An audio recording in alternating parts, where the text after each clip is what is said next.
take a look at our survivability. We don't really care about anything, we just stay here and we just destroy it as much as we want, and it's going down, no problem whatsoever. We don't even need to move. So let's go into the build, so I will explain you how it works. First of all, the stats.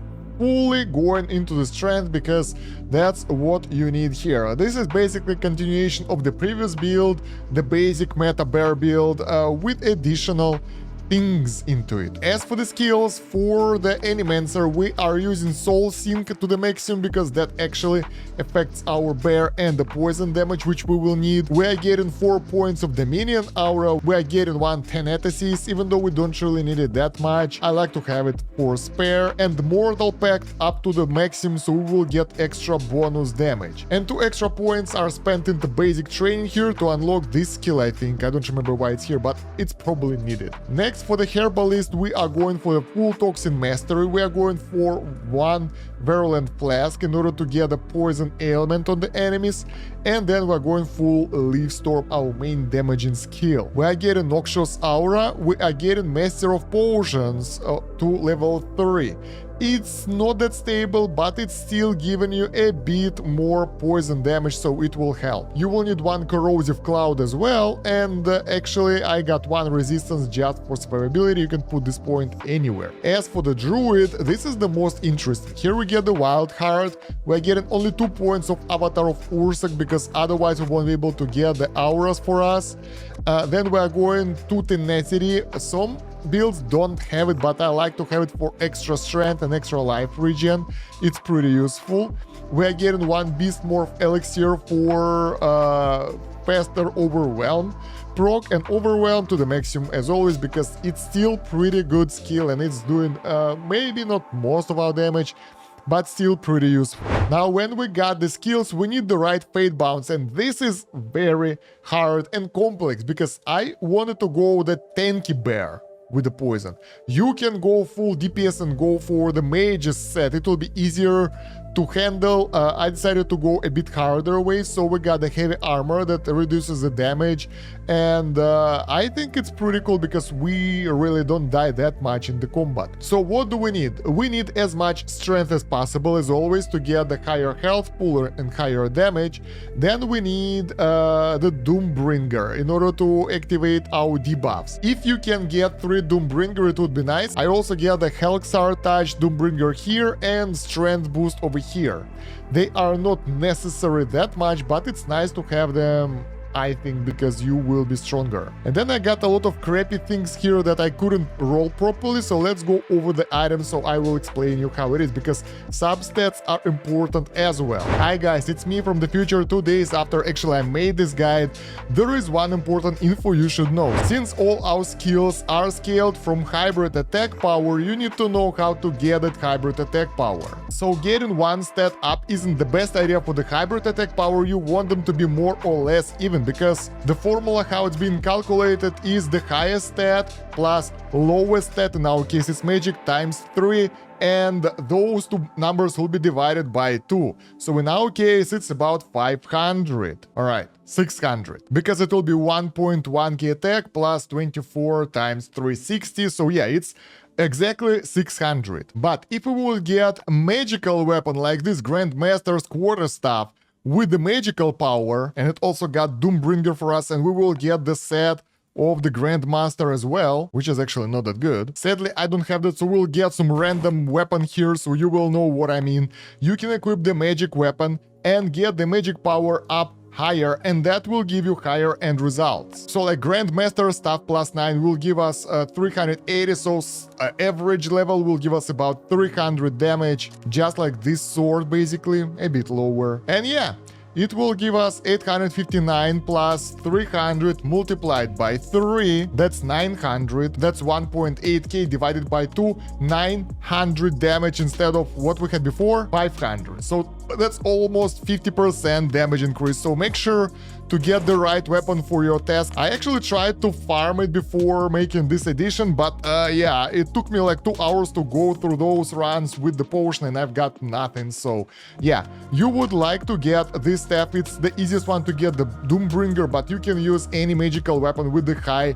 magic power. And that should effectively double our Scarecrow damage, our DPS, and destroy the enemies way faster without sacrificing too much. And if you will get the mage's equipment, you will get even higher amount of magic attack, and the damage will be even higher because you will boost your strength by going into the bear form, so it will give you even more DPS. And yeah, big thanks to Hero for actually mentioning all that, and it got me thinking, and I did the research and now I know how hybrid damage works. I wasn't expecting that. Now when you know that, let's move on to the rest of the video. So first, let's discuss the heavy armor set that you will need if you want to go for more tanky build.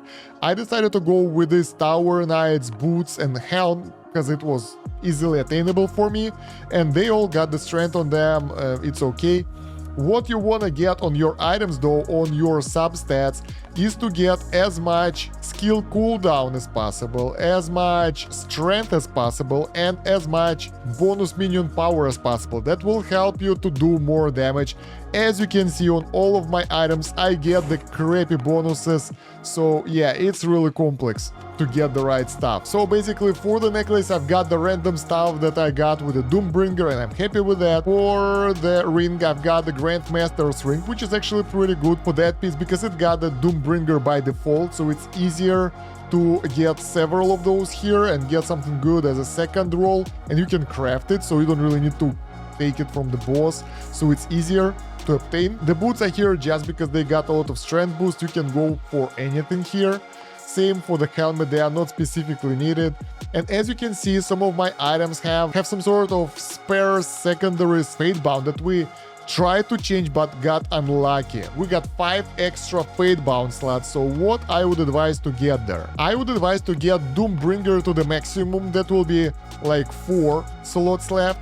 And for those 4 slots, I would get probably concentration, so I can get better cooldown. Because yeah, overall at 2 pieces it will be 50% cooldown, which is already pretty cool. Maybe I would even get it to 3 pieces. That will be way higher cooldown. You can try to get the Hyper Focus. That will allow you to convert locked mana, which is 100% to all damage, so that's extra DPS for you. And some people use Heavy Ordnance with this build. I'm not sure that it actually increases the damage over time effect of your poison, but it kind of works. At least that's what I said. I haven't tried it myself because once again, I'm really unlucky with the item so far. I farmed 3 days in a row and got nothing good. As for the weapon, you can go for anything, but my tip would be getting the weapon with 4 substats. That will be either, well, that will be the thing that you need, either cooldown or bonus minion damage. And you would like to get one of the important Fatebounds over here at the top, so you can change the second one. This sword is like not good, but it works for me. And what's cool about this build, that you don't need attack power at all. It doesn't affect your damage. And what's cool about this build, that you don't need attack speed at all, because you don't do manual attacks, you just use your skills. So you're just going in with the... Oh, whoa. Wrong direction, my friend. With your skills, and you will be using that leaves option in order to do the most damage.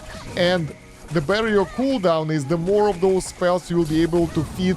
So yeah, cooldown is one of the most important things in this build. As for the Valkyrie Boons, for the most important is this one. So for the Leaf Storm, you would like to get Wake of Jormungand. So that will add additional poison affliction to the enemies. It's useful for clearing and everything. For the Corrosive Cloud, we got the Blightbringer. That way we will summon Surtur, who will do a lot of fire damage as well. And for the Flask, I got this fire as well, but you can go for anything here.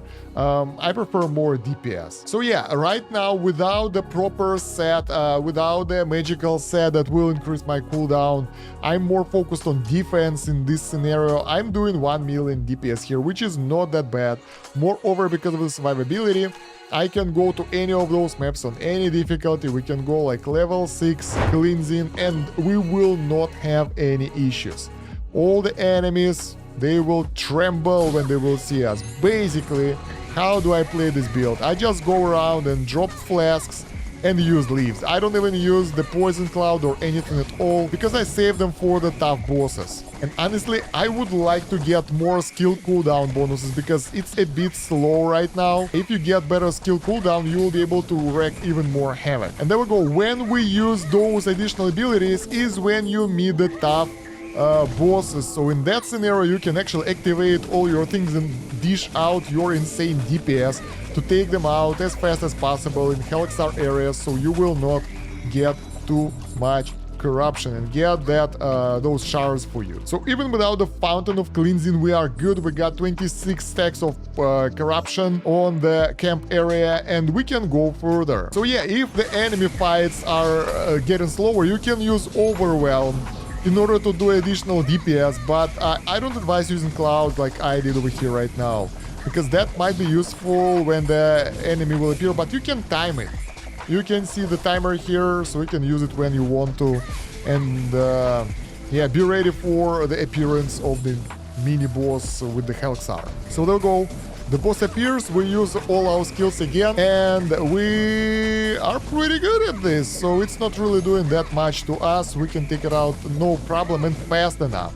So with the, as a comparison with the first build, the meta build that we did the last time for the bear, this one is way better at the bosses, and it's a bit weaker in terms of survivability because we got this skill working all the time that kind of drains our life, but at the same time it also drains enemy life, so we get better life leech, so we will not take that much damage if we will face the enemy too close. And they will do enough damage to us. And as you can see, even at the higher amount of corruption, the Helixar are just melting in front of us. Let's take a look at the boss. Haven't fought this guy for a while. It got the poison defense, so it should be way harder for us. Well, I wouldn't say it's that bad. And once again, take a look at our survivability. We don't really care about anything. We just stay here and we just destroy it as much as we want, and it's going down no problem whatsoever. We don't even need to move, which is, I think, pretty convenient, right? Let's go to the Valkyrie, place plumes. Hey, where is the... Oh, we don't got the resurrection coins left, so we gotta go to the normal run. Well, yeah, I haven't really grinded it that much because I'm too lazy to go 100 times in the same area, but you will see right now that it doesn't have any issues as well, so... It's even easier than Helixar dungeon at this point at least, so shouldn't be any issues for you to go in any game mode. Honestly, it's very powerful. Basically, you just mash 2 buttons. Here we can mash 3 buttons because there are no bosses or anything strong here. You just press everything you can, destroy everyone you can, and add that multiplier to get extra XP. Look at that. We're doing it for maybe a couple of minutes, and we are... Oh! We lost the multiplier. So yeah, we don't meet any resistance, everyone is melting in front of us, and it's working really, really well. By the way, guys, considering the leaderboards and Carnelian rank for Druid, we already have people going over floor 1k, and the requirement to get Carnelian for Druid is 200.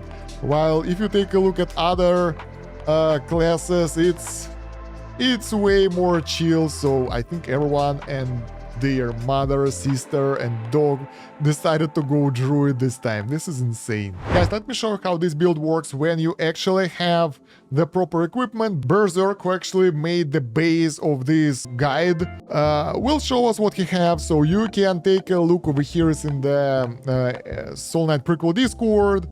And guys, yeah, the damage output here is insane. So we did 1 million, right, without any serious issues. But take a look at this. It's 6 million, I think, right? Yeah, 6 million. And because of the attack speed, look at the numbers. They are insane. So it stacks way more, and it's 6 times more than what we have. But Berserk have cloth armor, so probably some issues with survivability, because a bit lower physical resistance, and other stuff, but it can work like that. It can show really crazy numbers for you. So yeah, guys, that's poison meta build for you. I hope you've enjoyed it, and I hope it will help you to go through the tougher bosses. If you want to see more videos, check out the video description. There is a playlist with other Soul Knight Prequel guides, LD player links so you can play it on the PC like I do, my Discord, social media, and my other YouTube channel. And yeah, let me know in the comments what you think of this video, and don't forget to like it. Thank you very much for watching. It's been Stan Kosh. Have a good one. Bye.